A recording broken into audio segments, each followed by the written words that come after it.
शांति। सभी मीठे भाई बहनों को ओम शांति। बुद्धि से शिव बाबा को याद करेंगे। ये हमारे ज्योति स्वरूप बाबा परम धाम में रहने वाले शिव बाबा हैं। मैं आत्मा इस शरीर में विराजमान। ये शरीर मेरा रथ है, इसको चलाने वाली मैं रथी हूँ। चलते फिरते हमेशा अपने आप को क्या रियलाइज करवाना है कि मैं रथी हूँ, इस रथ से न्यारी हूँ। ये शरीर मेरा रथ है, इसको मैं चलाने वाली आत्मा हूँ। बाबा हर मुरली में कहते हैं, मीठे बच्चे अपने को आत्मा समझो। हर किसी को जब देखते हो सामने वाले को, तो उसको भी आत्मा समझो। कितना ही बड़ा शरीर, लेकिन आत्मा बीज रूप एकदम सूक्ष्म आत्मा, भ्रुकुटी के बीच वास करने वाला आत्मा, इस रथ को चलाने वाली आत्मा, परम धाम से अवतरित हुई आत्मा, शिव पिता परमात्मा की प्यारी लाडली सपूत बच्चा। ओम शांति। आज की मुरली का सार सुनते हैं। आज हमारे बाबा ने हम बच्चों को क्या श्रीमत दी, क्या मीठी बातें हम बच्चों से की है। अपने को आत्मा समझ शिव बाबा की मुरली सुनेंगे। अंदर में ये रियलाइज करना है, मेरे सन्मुख मेरे परम पिता परमात्मा, मेरे सतगुरु, मेरे टीचर मुझ आत्मा को पढ़ाने आए हैं। मैं आत्मा बाबा की श्रीमत पर चलकर दिव्य गुणों से सजकर मुझे देवताई कुल में जाने के लायक बनना है। तो सुनते हैं बाबा की मुरली का सार। 21 जनवरी मुरली है, 21 जनवरी की। बाबा कहते हैं, मीठे बच्चे, बाप की दुआएं लेनी है तो हर कदम श्रीमत पर चलो। चाल चलन बहुत अच्छी रखो, साधारण नहीं, रॉयल। बोल भी रॉयल, चाल चलन भी रॉयल। दृष्टि रूहानियत हो, चेहरे पे दिव्यता हो, कोई देखे उसको लगे कि ये शिव बाबा का बच्चा है। हमेशा हर्षित मुख हो, हाथों में वरदानों को देने की, हमेशा दुआएं देने के लिए हाथ उठे। मुख से मीठे बोल, दिव्य बोल निकले, वरदानी बोल निकले। बाबा की श्रीमत, बाबा के दिव्य वचन, बाबा के ज्ञान मुख से निकलने चाहिए। ऐसा बाबा का बच्चा हमें बनना है। प्रश्न है, शिव बाबा की दिल पर कौन चढ़ सकता है? उत्तर, जिनकी गारंटी बाबा ब्रह्मा बाबा लेता है कि यह बच्चा सर्विसेबल है। सर्विसेबल, यह सबको सुख देता है। मनसा वाचा कर्मणा, किसी को दुख नहीं देना है और ये दुख देते भी नहीं हैं। ऐसे बच्चों की बाबा गारंटी लेते हैं। सर्विसेबल, जो तत्पर शिव बाबा के ज्ञान के लिए, सेवा के लिए हमेशा तैयार रहते हैं। ये रूहानियत सेवा, ये रूहानियत सर्विस, इसका जो हमें रिटर्न मिलता है, बाबा 21 जन्मों की बादशाही हमें देते हैं। 21 जन्मों तक हम सुख पाते हैं। तो इतनी बड़ी बाबा इस सर्विस की सैलरी देते हैं। तो देखो, ये जो सर्विस है हमारे साथ जाएगी, इसकी सैलरी हमें जन्म जन्मांतर काम आएगी।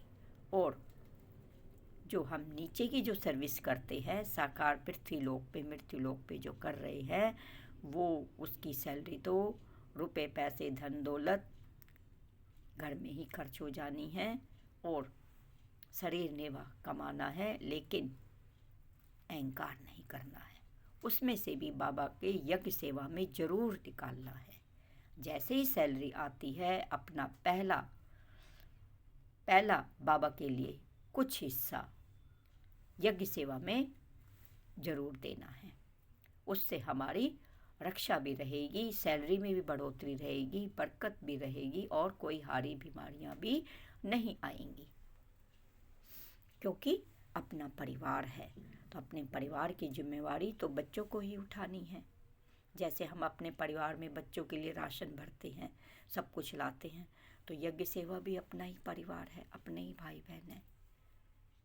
तो सहयोगी बनना है, बाबा का राइट हैंड बनकर मन से, धन से, तन से हमेशा आगे रहना है।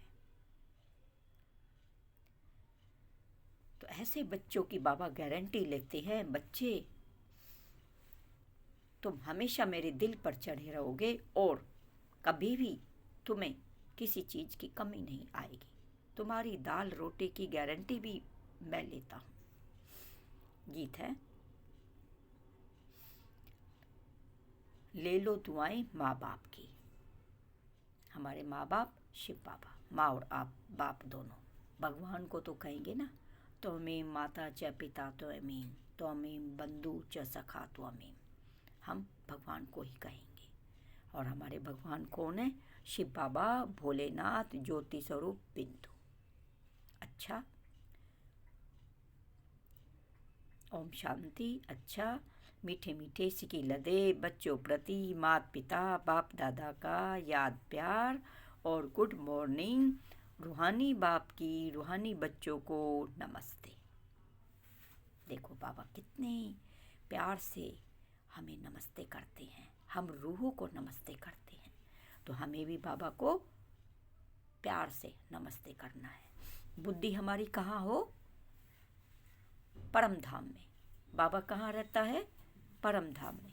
पांचों तत्वों के पार छठे तत्व में बाबा रहता है।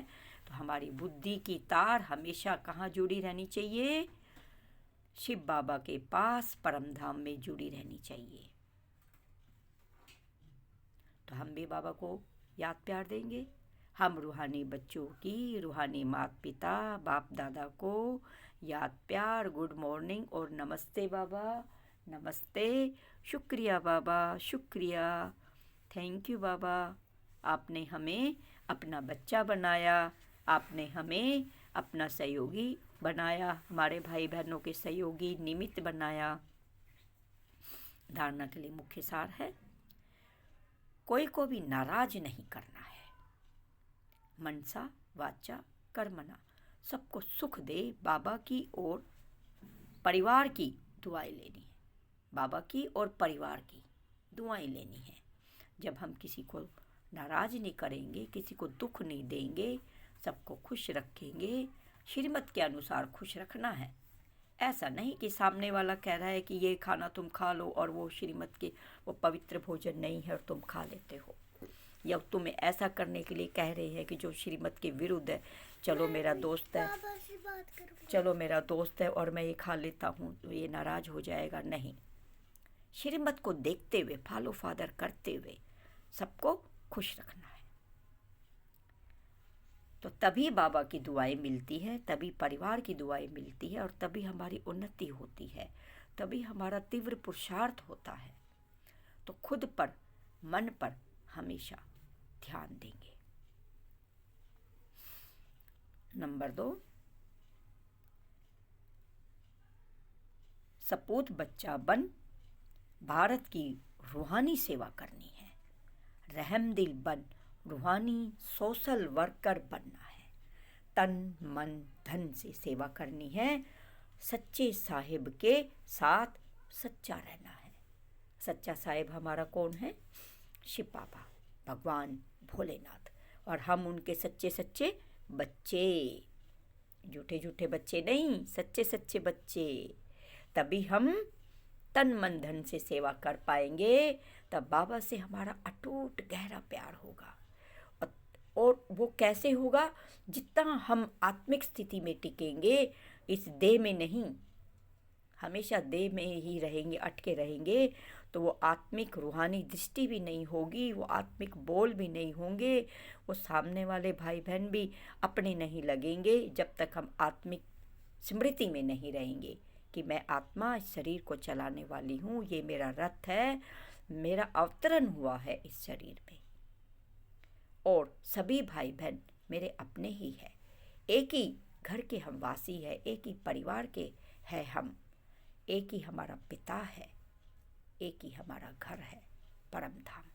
इधर हम देह के रिश्ते नातों से अलग है, लेकिन आत्मिक स्मृति से, आत्मिक रिश्ते से हम एक ही परिवार के, एक ही भाई बहन हैं और एक ही पिता के बच्चे हैं। ऐसे रहेंगे तभी आत्मिक दृष्टि हमारी होगी, आत्मिक स्मृति हमारी होगी तो बाबा से गहरा प्यार जुड़ेगा, उन्नति भी होगी, पुरुषार्थ भी तीव्र होगा और अपने आप धारणाएं होती चली जाएंगी। अंदर में मिठास, अंदर में प्रेम, अंदर में सच्चे भावनाएं अपने आप स्वतः होती चली जाएंगी। तो क्या ध्यान रखना हमेशा कि मैं आत्मा हूँ और ये सामने वाला भाई बहन भी आत्मा ही है। तो शव को नहीं देखना है। ये शरीर क्या है? शव है। और आत्मा क्या है? शिव शक्ति है। आत्मा शिव और शरीर शव। तो ऐसे अपने आप को देखना है कि मैं आत्मा शिव की सच्ची सपूत बच्ची हूँ या बच्चा हूँ। ऐसे करना है अपने आप को, तभी हम तन मन धन से सेवा कर पाएंगे और सच्चे साहिब को राजी रख पाएंगे। सच्चे साहिब के साथ हमेशा सच्चे रहेंगे। वरदान है, बोल पर डबल अंडरलाइन कर, हर बोल को अनमोल बनाने वाले मास्टर सतगुरु भाव। देखो कितना अच्छा वरदान दिया है। अपने बोल पर अंडरलाइन करो। अंडरलाइन, ध्यान रखो कि मैं क्या बोल रहा हूँ। सोच के भी सोचना है हर किसी के बारे में, चाहे कोई ज्ञान में है या नहीं है, क्योंकि बाबा ने हर एक बच्चे को अपना अच्छा और सच्चा सपूत बच्चा माना है। बाबा कभी किसी बच्चे में कमी कमजोरियां नहीं देखते हैं। सभी बच्चे बाबा के हीरो बच्चे हैं, राजा बच्चे हैं। तो चाहे ज्ञान में कोई नया हो चाहे पुराना हो, तो नया बच्चा भी लास्ट सो फास्ट जा सकता है। तो सबको रूहानी देवताई कुल के बच्चे के रूप में देखना है। तो भावार्थ है, तो ऐसे हम भावार्थ है, आप बच्चों के बोल ऐसे हों जो सुनने वाले चातक हों, कि यह कुछ बोले और हम सुने। हमारे बोल बहुत दिव्य और संस्कारी और अच्छे होने चाहिए, बाबा की श्रीमत के अनुसार निकले। बाबा ने हमें वरदानों से, ज्ञान से भरपूर किया है, मिठास से भरपूर किया है। मीठे मीठे बाबा, मीठे मीठे बच्चे हमें बोलते हैं, तो हमारी वाणी स्वतः मीठी हो जानी चाहिए। ऐसे हम बोलें तो सामने वाला हमारा वेट करता रहेगा, प्रतीक्षा करेगा, कब ये बोले, कब हम सुने। हमेशा सुनने के लिए चातक रहेगा, इच्छुक रहेगा। इसको कहा जाता है अनमोल महावाक्य। महावाक्य ज़्यादा नहीं होते, जब चाहे तब बोलते रहें, इसको महावाक्य नहीं कहेंगे। बहुत ज़्यादा बातों में नहीं आना है, इधर उधर की बातों में कम बोले, और जो बोले वो वरदानी बोल, मीठे बोल, ज्ञान से भरपूर वही बोल निकले।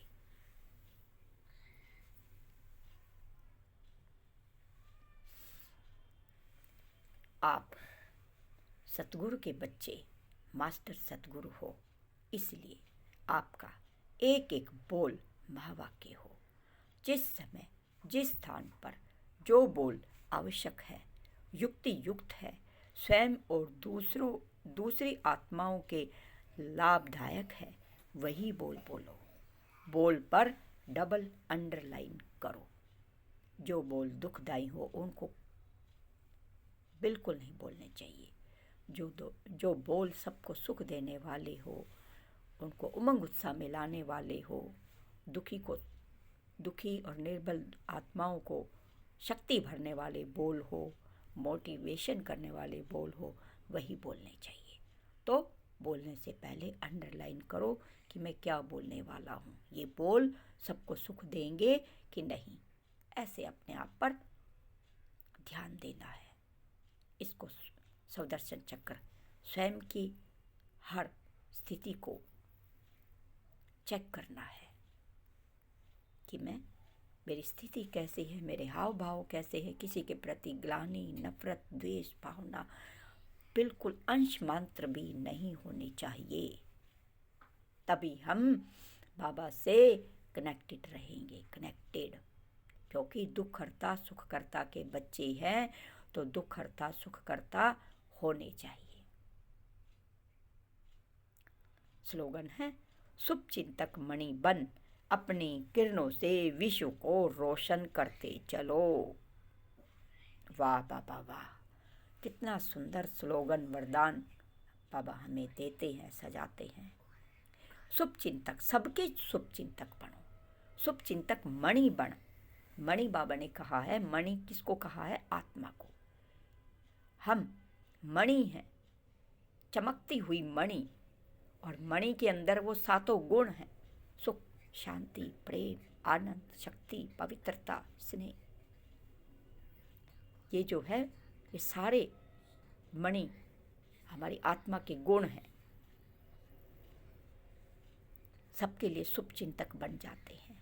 तो अपने जब मणि के अंदर स्थित रहते हैं तो चारों तरफ का ऑरा भी बहुत अच्छा वाइब्रेशन होता है, जो हमारे वाइब्रेशन से अनेकों के दुख मिट जाते हैं, चिंताएं मिट जाती है, और शुभ भावना, शुभकामना की वाइब्रेशन पूरे विश्व में फैलती है। सबके लिए शुभ भावना, शुभकामना रखनी है, सबको दुआओं से भरपूर करना है। तो ऐसी किरणों वाले विश्व को रोशन करते चलना है। वो किरणें अपने आप विश्व को रोशन करेंगे। नेगेटिव का अंधकार मिटता चला जाएगा, अशांति का, घृणा का, नफरत का अंधकार मिटता चला जाएगा। अच्छा, ओम शांति। सभी मुरली की धारणाओं पर बाबा ने जो दिए हैं वरदान, स्लोगन, उनको जीवन में उतार लेंगे। पूरी मुरली के सार की पॉइंट याद नहीं होती है, तो स्लोगन की 1.5 लाइन उसको याद करें। शुभ चिंतक मणि हूँ मैं, सबको सुख देना है, शुभ कामनाएं देनी है, सबको मणि रूप में चमकते हुए सितारे में देखना है। जो हम किसी को देखेंगे, चाहे कोई हमारा कितना भी विरोधी हो, उसको उस मणि में चमकते हुए दिव्य मणि सितारे से देखेंगे, चमकती हुई पवित्र आत्मा में हम देखेंगे, तो उसके सातों गुण उसके अंदर अपने आप आने लग जाएंगे ऑटोमेटिक। तो उसका भी परिवर्तन हो जाएगा। वो बहुत अच्छा, मीठा और बाबा का लाडला बच्चा बन सकता है।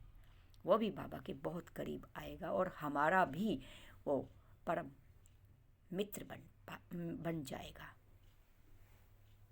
शुक्रिया बाबा, शुक्रिया बाबा। सभी भाई बहनों को बहुत बहुत शुक्रिया। प्यार से मुरली सुनी, बहुत मीठा मीठा मुँह हो जाता है। मीठे मीठे मुख द्वारा सबको मीठे मीठे बोल बोलने हैं। यही मीठी मिठाई है जो कभी कोई भी नुकसान, कोई भी इफ़ेक्ट नहीं डालती है। बाबा हमें कितना मीठा बनाते हैं। ओम शांति। शुक्रिया बाबा, शुक्रिया बाबा, आपने हमें निमित्त बनाया। आपका पदम पदम गुना बहार शुक्रिया, शुक्रिया। बाबा को परम धाम में 1 मिनट का मौन करेंगे। मन और अंदर के विचारों को एकदम स्टॉप करेंगे और आत्मस्मृति में टिकेंगे। इस देह से न्यारी मैं आत्मा। और 1 सेकंड में बाबा के पास पहुंचेंगे। सोचा और पहुंचे, और बीच में कोई थॉट नहीं कि मैं आत्मा और मेरे सामने शिव बाबा है, और बाबा की किरणों रूपी गोद में समा रही हूँ। मैं आत्मा बाबा की किरणों रूपी गोद में समा गई हूँ। बाबा मुझे बहुत लाड प्यार कर रहे हैं, बहुत शक्तियों से भरपूर कर रहे हैं। मैं आत्मा भरपूर होकर और पूरे विश्व में सारी शक्तियाँ, प्रेम, आनंद, सुख, शांति, किरणों रूपी शक्तियाँ फैला रही हूँ। पूरे ग्लोब पे बैठकर सभी को सुख शांति मिल रही है, सभी प्रेम में आनंद में मग्न होकर बाबा को याद कर रहे हैं। सबको अब शिवरात्रि आए गई ना, तो सबको सिर्फ संदेश देना है, सबको, कोई ऐसा ना रहे जिसको बाबा के बारे में पता ना हो, सबको बताते चलो। ओम शांति। चैनल को लाइक जरूर करेंगे और सब्सक्राइब। लाइक करने के कोई पैसे नहीं, बाबा की देखो, बाबा का ज्ञान है, बाबा समझो आपको पसंद आया है बाबा का ज्ञान, उसको लाइक जरूर करना है। ओम शांति। शुक्रिया। सभी देवकुल की आत्माओं को, दिव्य आत्माओं को पदम पदम गुना बार शुक्रिया।